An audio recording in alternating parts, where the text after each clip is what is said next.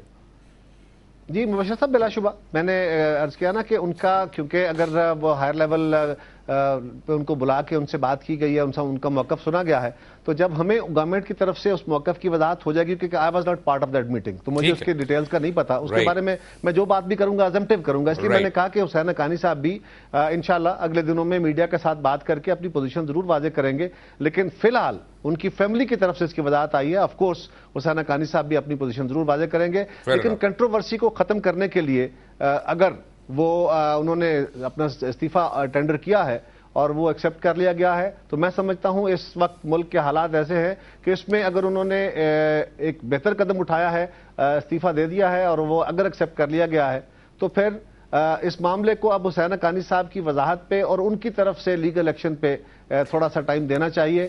ابھی ہم جتنی گفتگو کریں گے وہ ساری ازمپٹیو ہوگی, اور ازمپٹیو گفتگو سے بعض اوقات ابہام زیادہ بڑھتے ہیں, کم نہیں ہوتے. رائٹ, مجھے پتا کیا لگ رہا ہے, آپ کچھ بات کہنا چاہ رہے ہیں؟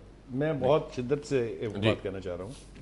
قاہرہ صاحب کا جو آپ نے تذکرہ فرمایا شروع میں, جو ان کی تعریف کی, میں اس میں بالکل آپ کے ساتھ ہوں. سادہ آدمی ہے, اس لیے سادہ لوہی کی بات کرتے ہیں. کیا ہوا ہے کیا نہیں ہوا ہے یہ سب کچھ اس وقت حکومت وقت کے ہر اہم فرد کو معلوم ہے.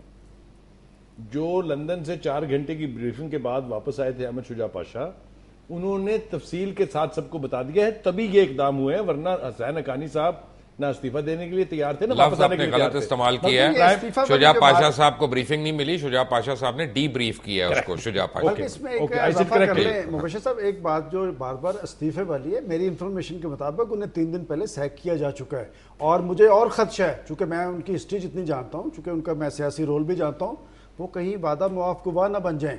جو صورتحال بنتی نظر آ رہی ہے کہ وہ کہیں وعدہ معاف گواہ نہ بن جائیں کہ میں نے کس کے کہنے پہ یہ سارا کچھ کیا تھا. میرا خیال ہے کہ ہم ایک ایشو کو ذرا سا مکس اپ کر رہے ہیں.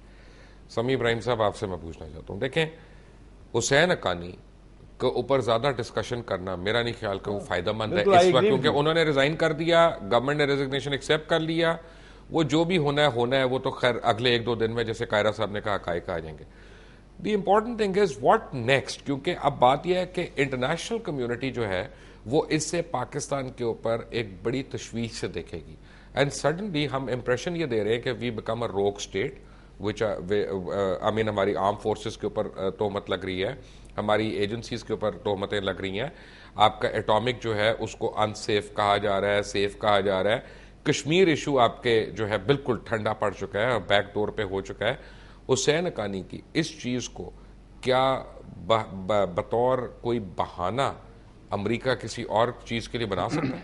دیکھیں 2 چیزیں ہیں, ایک تو آپ نے ڈسکس کیا یہ میمو تھا, اس کا کانٹینٹ ہے, دوسرا یہ کہ کرنے والا کون ہے. ایک کریکٹر تو ریزگنیشن دے کے چلا گیا, کچھ کرنے سے پہلے کہ یہ جاننے کے لیے اب کیا ہوگا, یہ جاننا بہت ضروری ہے کہ منصور اعجاز ہے کون. میں صرف تھوڑا سا ٹائم لوں گا آپ کو بتانے کے لیے.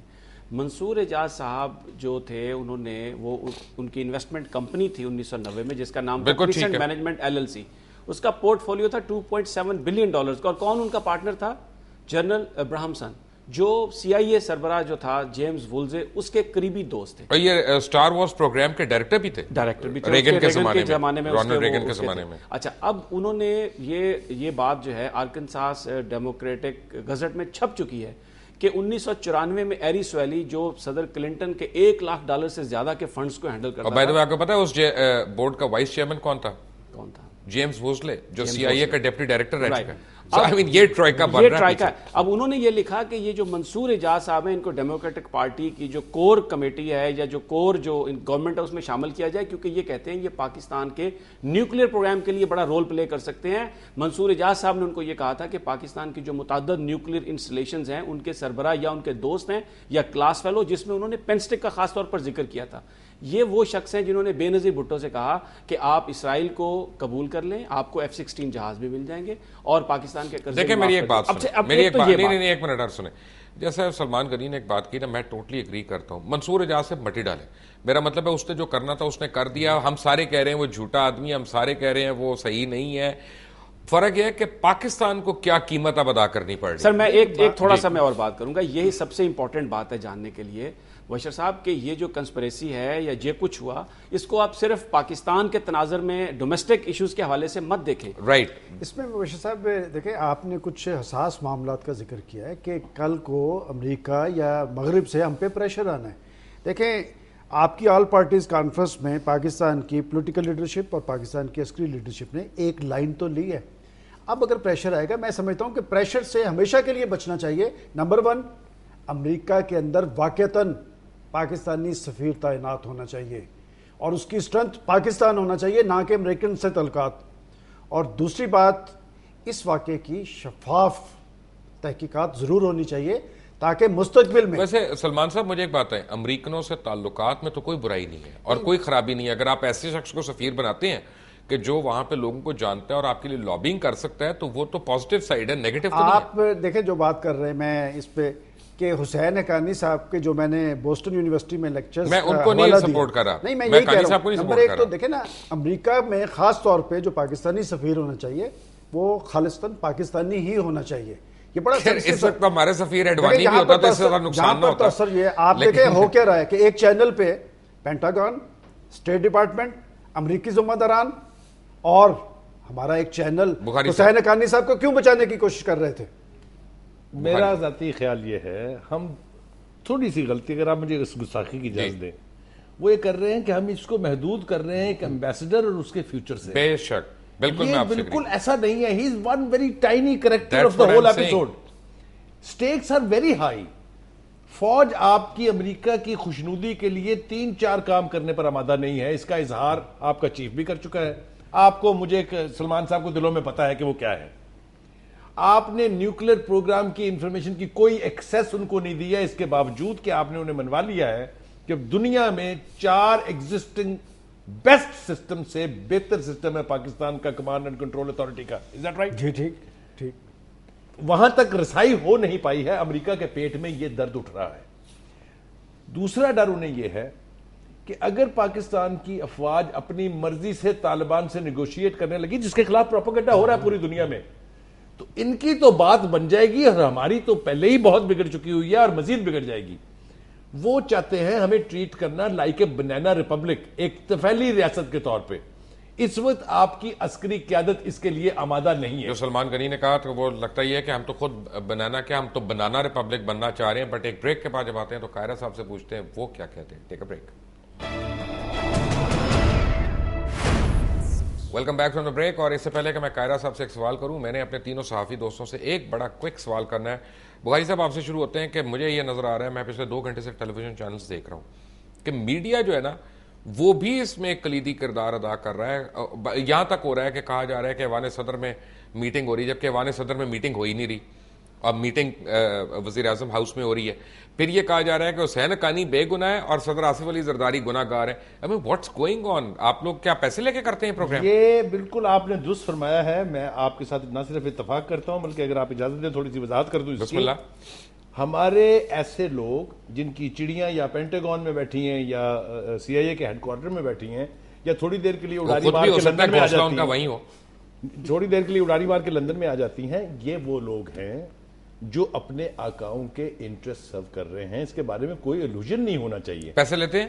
میں آپ کو عرض کرتا ہوں کہ 2006 میں کانگریس نے ایک بل پاس کیا جس میں $4.7 بلین رکھے گئے for investment in third world media. He will bear me out. وہ کہاں آیا؟ کوئی اوسلو سے چل پڑتا ہے, کوئی امریکہ سے چل پڑتا ہے, کوئی برطانیہ سے آ جاتا ہے. آپ نے بالکل صحیح سمت میں اشارہ کیا ہے.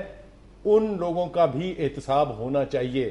میں والنٹیئر کرتا ہوں سب سے پہلے کہ میں نے زندگی میں جتنے پروگرام کیے ہیں, اگر کوئی پاکستانیت کے خلاف بات کی ہے تو میرا حشر بدترین بنا دینا چاہیے اور مثال بنا دینا چاہیے. آپ کو میں ایک بات کہوں, خاصہ یہ ملک نہ ہوتا تو آپ کا ویسی حشر بدترین ہوتا. اس میں بشیر صاحب 3 پوائنٹ, کشمیر, نیوکلیئر اور فوج, یہ پینٹاگون کا, امریکنز کا ہمیشہ سے ٹارگٹ تھا, ہے. اور پاکستان میں کس کا ٹارگٹ ہے جن کی آپ ایک جملہ, یہ بات ان کی بالکل درست ہے, لیکن اس میں 3 کریکٹر ہیں. اس میں انڈیا, اسرائیل اور امریکہ. جی بالکل. دیکھیں بات یہ کہ پاکستان کے اندر ان کے حوالے سے کون یہ کہتا ہے کہ امریکہ نے ہاتھ کھینچ لیا تو ہم مر جائیں گے. جناب آپ کی سیاسی ہسٹری ہے 4 دفعہ امریکہ نے ہاتھ کھینچا ہے آپ سے, چاروں دفعہ آپ نے سروائیو کیا ہے, اور اس سے بہتر حالات ہیں. یہ دہشت گردی کے خلاف جنگ جو تھی یہ امریکہ کی جنگ تھی, اس نے ہمارا بیڑا غرق کیا ہے. 1 منٹ. جیسا یہ کہا جا رہا ہے اتنا اہم ایشو ہے نا, تو what we need proper investigation. اس کو صرف ڈومیسٹک جو ہمارے ڈفرینسز ہیں اس میں نہیں الجھانا چاہیے, یہ دیکھنا چاہیے کہ کون سے باہر یہ کیوں سب کچھ کیا جا رہا ہے. خیرہ صاحب آپ اس سے ایگری کرتے ہیں کہ اس میں میڈیا کو بھی ایک سیکشن ہے جس کو کہا جا سکتا ہے کہ they have not been as responsible as they should have been. مبشر صاحب بہت شکریہ. میں اپنے دوستوں کی گفتگو بڑے غور سے سن رہا تھا, تھوڑا سا ٹائم مجھے دیجیے. جی.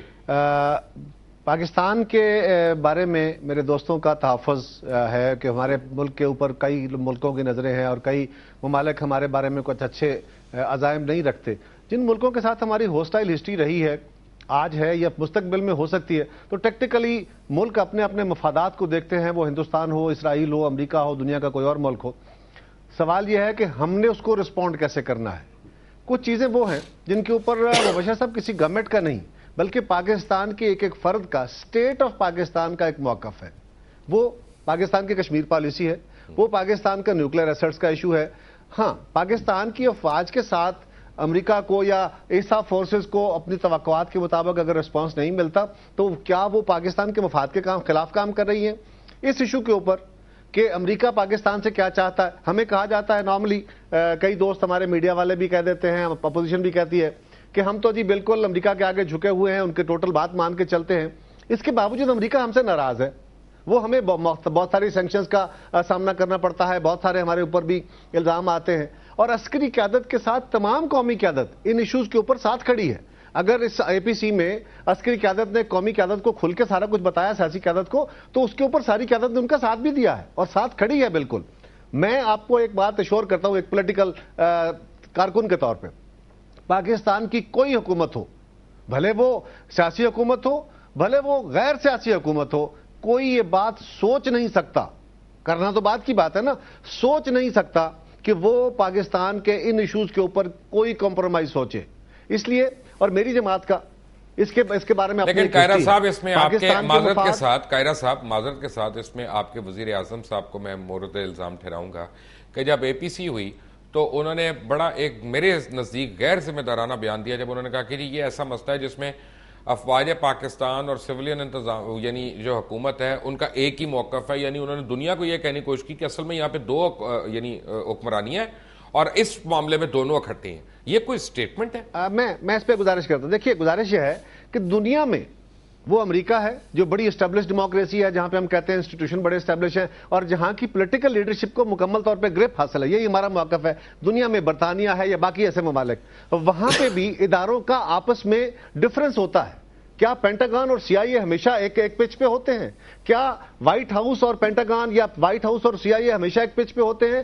ڈفرنس آف اوپینین ہوتا ہے, لیکن پولیٹیکل لیڈرشپ وہاں پہ اپنے فیصلے لیتی ہے ان کنسلٹیشن.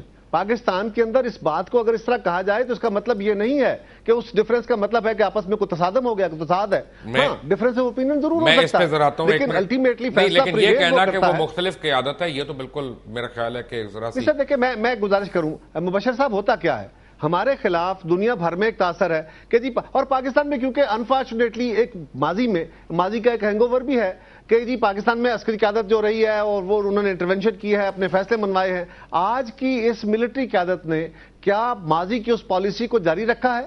آنسر از نو. انہوں نے اپنے آپ کو پارلیمان کے سامنے اور پولیٹیکل لیڈرشپ کے سامنے جواب دہ سمجھا ہے. ہمیں اس عمل کی طرف بھی آنا چاہیے. اور ہمارے خلاف مبشر صاحب, چھوٹی سی گزارش مجھے, کہ ہمارے خلاف دنیا میں بھی یہ پروپیگنڈا ضرور کیا جاتا ہے, اس لیے کہ اس بات کو اچھال کے ہی کہ پاکستان کی پولیٹیکل قیادت بڑی کمزور ہے اور یہاں پہ ملٹری قیادت بات نہیں سنتی, یہ پروپیگنڈا کر کے وہ پاکستان کی ریاست کو اور فرجائل ریاست ثابت کرنا چاہتے ہیں. یہاں پہ بات آپ نے کی میڈیا کا, میڈیا کی, میری صرف میڈیا سے گزارش یہ ہے. دیکھیے مبشر صاحب, پہلے دن سے یہ بات کہی گئی کہ جی حسین حقانی صاحب کو بلا لیا گیا ہے, ان کا موقف ضرور سنا جائے گا اور اس پہ ایکشن لیا جائے گا.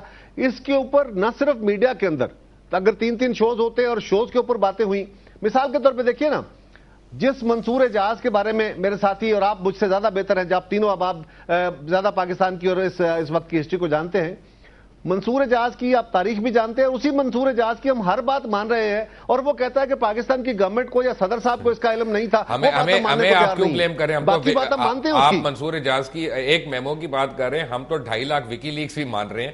بٹ ایک چھوٹی بریک کے بعد سر میں تو صرف آپ سے گزارش کر رہا ہوں کہ اس شخص کی کریڈیبلٹی کو, باقی باتوں کے بارے میں تو مان رہے ہیں, لیکن یہ بات جب وہ کہتا ہے تو ہم نہیں مانتے. میری گزارش یہ ہے کہ پاکستان کے اندر انفارچونیٹلی یا فارچونیٹلی بڑا ایگریسو میڈیا ہے جو بہت حوصلہ افزا بات ہے اور پاکستان کی سوسائٹی کو اور اسٹرینتھن کر رہا ہے. لیکن جتنے ٹاک شوز ہوتے ہیں نا جس میں صرف میں یہ نہیں کہتا کہ غیر ملکی مفادات ہی ہوتے ہیں, بعض اوقات بزنس انٹرسٹ بھی ہوتے ہیں, بعض اوقات بریکنگ نیوز کے چکر میں ہی ہم بہت ساری باتیں وہ کر جاتے ہیں, بعض اوقات طبیعت بھی ہو سکتی ہے. اسی طرح سر چھوٹی سی گزارش, اسی طرح کیا دنیا کے باقی ممالک جو ترقی پذیر ممالک ہیں وہاں پہ اپوزیشن اس طرح کے معاملات نہیں اٹھاتی, لیکن ہمارے ہاں اگر ہم پاکستان کے مفادات کو, پاکستان کے قومی اداروں کو اپنے سیاسی جلسوں کی زینت بنائیں اور اپنے آپ کو صرف اپنی معصومیت ظاہر کرنے کے لیے اپنی کمزوریوں کو ماضی کے ہینگ اوور میں لے جا کے اور ہم اداروں کو اٹیک کرنا شروع کریں, دیکھنا یہ ہے کہ دنیا پاکستان کے بارے میں. قاہرہ صاحب نے بڑی خوبصورتی سے فیصل آباد کے جلسے پہ تبرہ کر لیا ہے, لیکن ایک بریک کے بعد آتے ہیں تو میں آپ کو ایک بڑی اہم بات بتاتا ہوں. ٹیک اے بریک.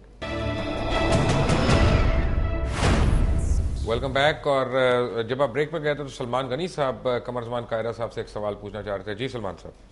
جی قاہرہ صاحب, میرا سوال یہ ہے کہ پاکستان کی فوج تو اپنی تحقیقات مکمل کر چکی ہے, کیا پاکستان کی منتخب اور سویلین حکومت بھی تحقیقات کا ارادہ رکھتی ہے سارے واقعے کی؟ دیکھیے سلمان صاحب, آپ بڑے ماشاءاللہ بڑے سینئر سنجیدہ لوگ ہیں. جو سیاسی حکومتیں ہوتی ہیں یا سیاسی قیادت ہوتی ہے اس کے اداروں نے ہی تحقیقات کرنی ہوتی ہیں, اور جو بھی متعلقہ ادارے ہوں گے وہ اپنی اپنی تحقیقات, اپنے رپورٹ جو ہوں گی وہ گورنمنٹ کو پیش کرتے ہیں. پرائم منسٹر صاحب نے یا منسٹرز نے جا کے تو خود دنیا میں کہیں کبھی تحقیق اور تفتیش نہیں کی, ادارے ہی کرتے ہیں. اور وہ میں آپ کو ایک گزارش یقیناً کروں گا کہ اس تحقیق کو سامنے آنے دیں. میں پہلے دن سے یہ بات کہہ رہا ہوں کہ پولیٹیکل پوائنٹ سکورنگ کے لیے اور بہت سارے ایشوز ہیں, گورنمنٹ کو بلیم کرنا ہے تو بے شمار رستے ہیں, سچا ہے یا جھوٹا ہے, لیکن ان ایشوز کے اوپر دیکھیے نا ہوا کیا. یہ ایشو آیا, ہم پہلے دن سے کہہ رہے ہیں کہ لیلا ہمیں موقع دیجئے, اس کے اوپر ہم اپنا پاکستانی قوم کا موقف سامنے رکھتے ہوئے بالکل اس کی تحقیق ہوگی, قوم کے سامنے سارا کچھ آئے گا, لیکن اس کے اوپر باقاعدہ نہ صرف شوز کیے گئے اور پولیٹیکل قیادت نے بھی اس کے اوپر باقاعدہ ڈیڈ لائنز پاکستان کی سوورینٹی کمپرومائز ہو گئی. جی قاہرہ صاحب, مجھے آپ نے فرمایا تھا یہ کہ دنیا کے ہر ملک میں چاہے وہ امریکہ ہو, برطانیہ ہو, اداروں کے بیچ اختلاف رائے ہوتا ہے, لیکن یہ ایسا نہیں ہوتا کہ 2 مئی کے بعد فوج تو یہ سوچ رہی ہو کہ ہماری ٹیریٹوریل انٹیگریٹی جو ہے وہ انفرنج ہوئی اور ہماری سالمیت کے خلاف یہ ایکشن ہوا, اور پاکستان کا صدر آرٹیکل لکھ رہا ہو واشنگٹن پوسٹ میں کہ یہ ہم آپ کو مبارکباد دیتے ہیں, اور وزیر اعظم اپنے بیان میں یہ کہے کہ یہ دنیا کی عظیم الشان فتح ہے.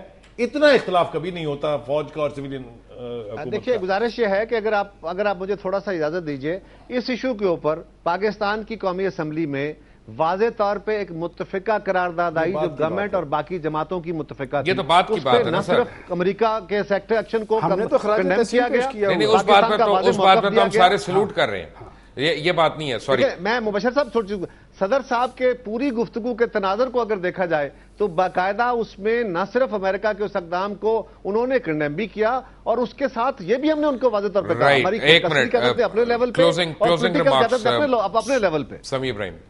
میں کیونکہ واشنگٹن میں رہا اور حقانی صاحب کو کام کرتے بھی دیکھا, ایک چیز میں ضرور کہوں گا کہ انہوں نے پاکستان کا مقدمہ بھی بڑے زبردست انداز سے لڑا تھا, لیکن آج مجھے حضرت علی کا وہ قول یاد آ رہا ہے کہ پرندہ اپنے پاؤں کی وجہ سے اور انسان اپنی زبان کی وجہ سے جال میں پھنستا ہے. تو this is what is the story of Husain Haqqani. صاحب ایک بات میں ضرور کہوں گا کہ آپ ان کو پرندہ کہہ رہے ہیں کہ انسان کہہ رہے ہیں؟ مجھے انسان یہ معاملہ بڑا حساس ہے اور قومی سلامتی سے متعلق ہے, اس پہ شفاف تحقیقات نہ کرائی گئی تو یہ سلسلہ پھر جاری رہے گا. مجھے یہ بتائیں سلیم بخاری صاحب, سلمان غنی صاحب, کہ گورنمنٹ جوڈیشل انکوائری سے کیوں ہچکچا رہی ہے؟ ویسے اس میں ایک بات جو پاکستان کی سیاسی لیڈرشپ کی قاہرہ صاحب نے کی ہے, میں نے نواز شریف صاحب کو بھی دیکھا ہے, انہوں نے لمٹ کراس نہیں کی اور انہوں نے اسی انکوائری کی جو آپ بات کر رہے ہیں انکوائری کی بات کی ہے, اور اسی طرح دوسری لیڈرشپ نے بھی یہی کہا ہے کہ اس واقعے کی تحقیقات ہونی چاہیے, اور اس میں میرا خیال ویسے ایک بات ہے کہ نواز شریف کو ایک کریڈٹ تو دینا پڑے گا کہ اگر آج وہ چاہیں تو یہ حکومت گر سکتی ہے, اور وہ نہیں چاہ رہے. اس کا جواب آپ کے کسی دوسرے پروگرام میں دیں گے. مجھے صرف قاہرہ صاحب سے ایک بات پوچھنی ہے, وہ یہ کہ یہ حکومت کا ایک وتیرہ ہے بڑے طویل عرصے سے کہ وہ پہلے ڈینائل موڈ میں جاتی ہے اور پھر واپس آ جاتی ہے اپنے مقام پر. شروع میں یہ کہا گیا کہ یہ سارا کچھ بیکار ہے, بے معنی بات ہے. حسین حقانی صاحب نے نہ یہ لکھا ہے خط, نہ زرداری صاحب کا کوئی تعلق ہے اس سے, اور اسی وجہ سے وہ جوڈیشل انکوائری سے اس لیے گھبراتے ہیں کہ پچھلے کافی سالوں سے 2-3 سال سے ان کا تجربہ جوڈیشری کے ساتھ کوئی بہت اعلیٰ نہیں رہا ہے. رائٹ. سلیم بخاری صاحب, مبشر آپ کا صاحب گزارش ہے. جی سر. مبشر صاحب مجھے بات کر لینے دیجیے پلیز. جی. مجھے اس پہ رسپونڈ کرنا ہوگا. دیکھیے گزارش یہ ہے, ہم نے پہلے دن یہ کہا کہ صدر صاحب کا اس معاملے سے کوئی تعلق نہیں. وہی منصور اجاز جو سارے معاملے کو منظر عام پہ لانے کی باتیں کرتا ہے, اس سازش کا مرکزی کردار ہے, وہ کہتا ہے حکومت پاکستان کو اور صدر کو اس کا پتہ نہیں ہے. اس کی بات اب وہ سننے کو تیار نہیں ہے, میں بھی سننے کو تیار نہیں ہوں. قاہرہ صاحب تھینک یو ویری مچ. گزارش یہ ہے قمر زمان قاہرہ صاحب, سلیم بخاری صاحب, سمیع ابراہیم اور سلمان غنی, آپ کا بہت بہت شکریہ. میں چلتے چلتے آپ کو 2-3 باتیں ریمائنڈ کرا دوں کہ جب یہ حکومت آئی تھی تو سب سے پہلے ایک کانسپرسی ہوئی تھی امریکہ کے کہنے پہ, اور جس میں رحمان ملک صاحب کا نام اس وقت آ رہا تھا کہ ISI کو سویلین گورنمنٹ کے انڈر لیا جائے. یہ پہلی چیز تھی. اس کے بعد کیری لوگا بل آیا, اس کے بعد کیری لوگا بل کا پارٹ 2 آیا, اس کے بعد ایبٹ آباد آپریشن ہوا, اس کے بعد یہ اس سے پہلے ریمنڈ ڈیوس آپریشن ہوا, اس سے پہلے ڈرون حملے ہوئے, پھر میران بیس کا ہوا. اتنے واقعات ہو چکے ہیں, اور یہ کے بعد دیگر لگتا یہ ہے کہ امریکن تھنک ٹینک جو ہے پینٹاگون کے اندر, وہ مسلسل اس ایفرٹ میں ہے کہ کسی طرح پاکستان کو ڈی سٹیبلائز رکھا جائے, اور خاص طور پہ افواج پاکستان اور اس کے ذیلی ادارے جن پہ عوام کو اعتماد ہے, ان کے اعتماد کو ٹھیس پہنچائی جائے, اور کسی طرح فوج اپنے آپ سے کیا ہوا وعدہ کہ وہ سیولین سیٹ اپ کو ٹاپل نہ کرے, وہ کرنے پہ مجبور ہو جائے, تاکہ پاکستان میں مزید سینکشنز لگیں اور اس کا نیوکلیئر اور اس کے کشمیر کاز, یہ ساری چیزیں جو ہیں بری طرح افیکٹ ہوں. Until tomorrow, Allah Hafiz.